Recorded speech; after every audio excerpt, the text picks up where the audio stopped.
What does it mean to be Filipino?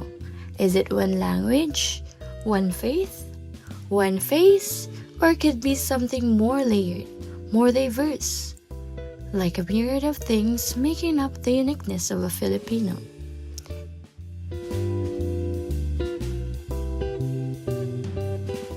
Before the Spaniards came, Filipinos were yet to exist. There were only Visayans, Tagalogs, Ilocanos, Pampangos, Bicolanos, and many other ethnic groups distinct from one another. Even the Spaniards who planned to befriend the natives through a blood compact with their chief had to conduct it again in every village they went to after realizing each one stood on its own. The natives, fragmented across islands with their respective societies, eventually had to coexist as Spaniards later formed a central government to control the whole archipelago. Today, the Philippines is still deeply diverse. There are over 170 ethno-linguistic groups, more than 110 indigenous communities, and 17 million indigenous people.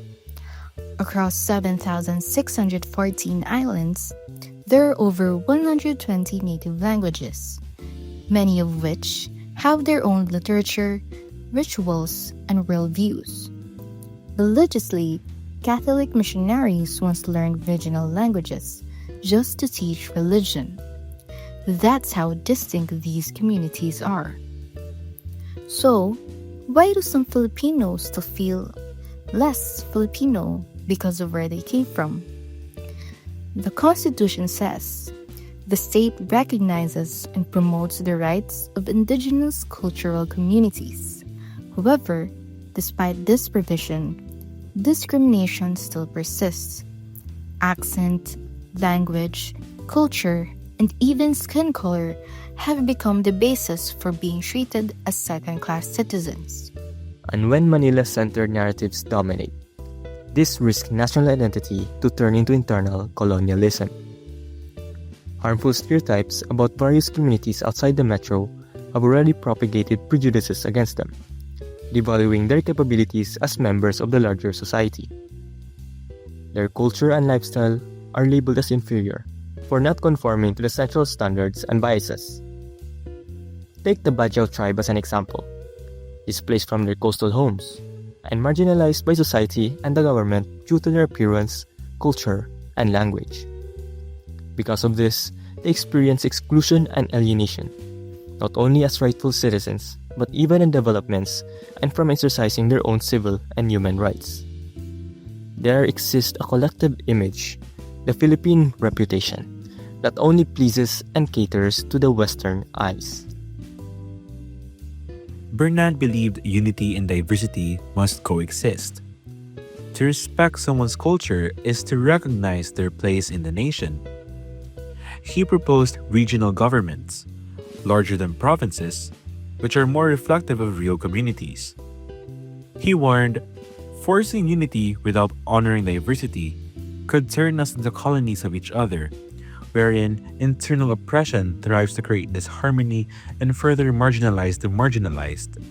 Political theorist Benedict Anderson then called the nation an imagined community, a shared story among people who may never meet. But even imagined stories must be inclusive, must be reimagined. So what is pagka-Pilipino sa makabagong siglo? Maybe it's not a single and linear answer of being born in the same motherland as others. Being Filipino isn't just about fitting into one mold that dictates what and who you should be based on a single construct.